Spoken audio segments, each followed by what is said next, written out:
কার কাছে সব কথা বলা যায়, হওয়া যায় বেশি আশ্বস্ত। তার নাম আহমদ, বড় বিশ্বস্ত। আহমদ বড় বিশ্বস্ত, ঠিক কিনা?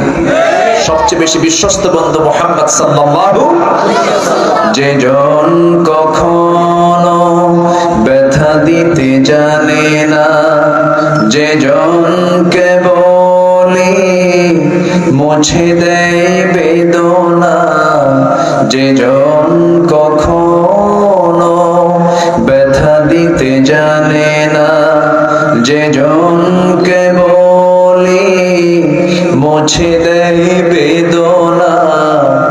হৃদয়ের হাহাকার আপন করে নিতে আর কারব এত প্রশস্ত। তার নাম আহমদ, বড় বিশ্বস্ত। আহমদ বড় বিশ্বস্ত।